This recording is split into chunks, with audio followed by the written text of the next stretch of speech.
Hello and welcome to Leicester College's live video on an insight to apprenticeships. Today we are joined with an employer and an apprentice to get an idea of their experiences and how they've benefited from the apprenticeship scheme. So we're joined with Alice, who is an apprentice that's completed with us. She did her painting and decorating apprenticeship with us and completed, is it last year you completed? Yeah, last year. Perfect. So we just wanted to speak to Alice and get a bit of an idea of how the apprenticeship scheme has benefited her and kind of what she's made from it and how she found it.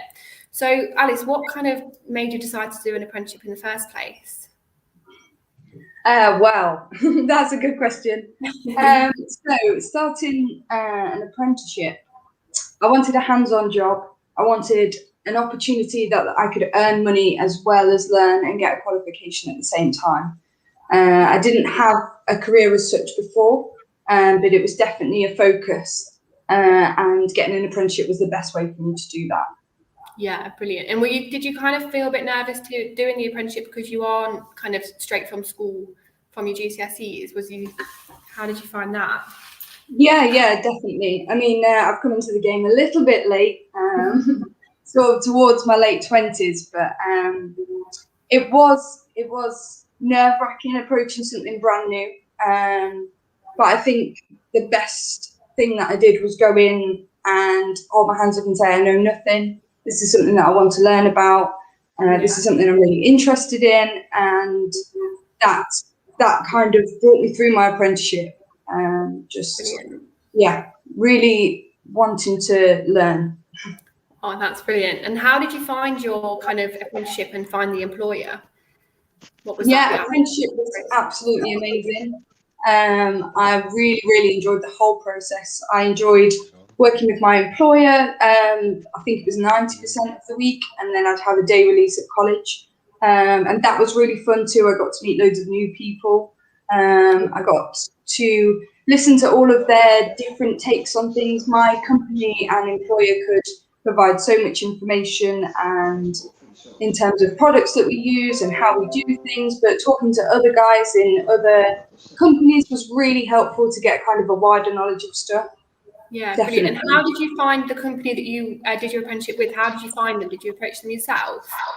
Yeah, so it started, I had a list of phone numbers of every decorator in Melton, and I phoned every single one and left voicemails, and sometimes I spoke to an old chap's wife who said that, he's not taking anybody on. And eventually I got a phone call back with a company that was just female decorators. And they took me on for a trial day, and then which turned into a trial week. And then eventually we started college, and they were really supportive in terms of giving me the opportunity to do that. Brilliant, lovely. So we're also joined today with Neil from Bloor Homes. Hi, Neil. Hi. So Neil works for Bloor Homes and he manages the apprenticeships there. We just wanted to get a bit of an idea of an employer's perspective as well as obviously Alice's. So Neil, can you tell me kind of what motivates Bloor to take on new apprentices each year? The main thing is for us is to develop a workforce that works in the way that we want the workforce to work. Mm-hmm. Rather than looking at employing lots of people who are self-employed and who haven't been trained the way we would want them trained, we look at training people the way we want them to be, and then hopefully they stay with us when they finish their apprenticeships. Perfect. Oh, brilliant. So you kind of like train them up to be exactly what you need to make sure that workforce is kind of as efficient as possible. Yes, yeah. With us, if we take on a carpenter or a bricklayer, they are hands-on from day one. Yeah, it won't be, well, you spend your first week sweeping up or you spent your first week stacking wood. They'll be hands-on from day one if we take them on. So either a trowel or carpentry tools, they'll be hands-on from day one. Oh, brilliant.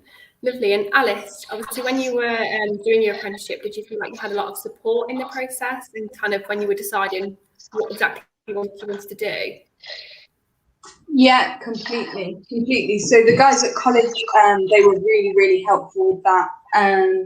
There was a lot of talk about, I think you can go in quite a lot of different directions in trades. I know that you can in decorating. I'm not sure as much in carpentry and those, but a lot of the information given at college, you can kind of go down a route of becoming more of a wallpaper or into new builds and working on site that way, or in older properties, which is what I kind of tended to do a mixture of.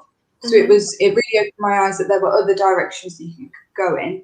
But the support given by college to do any of those things was really, really good. And it's kind of like the door's always open. So any ideas or anything that you might have about your own career or your learning or those processes, you know, they can work with you, which is really good. Oh, that's good. And Neil, obviously you take on young apprentices all the time, every year. How do you think it can benefit people that want to progress into a career within the construction industry? Well, what we tend to do is, as I say, we ideally get the lads who we take on as apprentices to work for us after.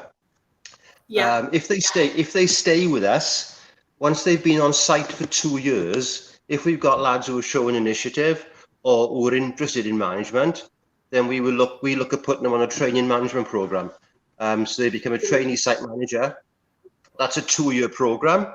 And at the end of that, then they'd be an assistant site manager on a site. And there's no reason within about 5 years where they couldn't be running their own site. Amazing. So you kind of give that option to them from day one to know where they they know when they start with us, that's going to be a possible option for them.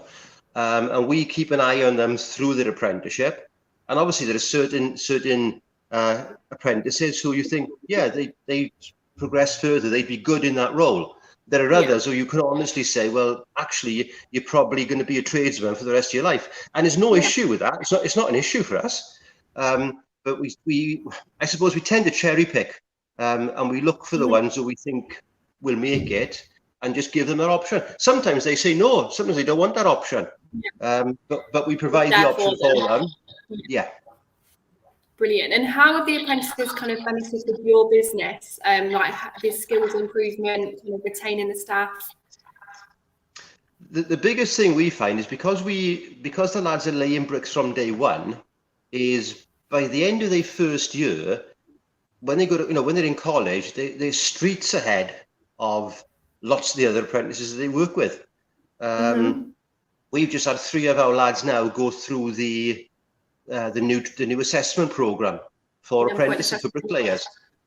And they passed with flying colours, the 3 of them. There was no issues at all. They all passed with flying colours. And I'm sure that is down to the way our program works. And it's not, don't think, he's trying to big himself. It's nothing to do with me really in lots of ways, because lots of our apprentices actually end up with other tradesmen. So they don't end up working very much with me, but they end up with other tradesmen. But they still get the training that they need to build the houses. I think it just prepares them, because they're actually on the job training, not in the corner building something, but they're actually building something they know is going to stay up. It prepares them for the sort of things that exams bring in. Oh, I completely agree with that. So obviously you've completed your apprenticeship now. So tell us what you've achieved, kind of what are the next steps for you? So our apprenticeship completed. That was completed in October last year. So about a week after that, it was mainly due to the pandemic that there wasn't much work going with the company that I was at. So it was kind of, let's guarantee myself a job and let's start a business. So in October last year, I started up on my own. And this year is completely booked until Christmas, going into January, February next year. And the next thing is, once my feet are on the ground, to look at apprenticeships and apprentices myself.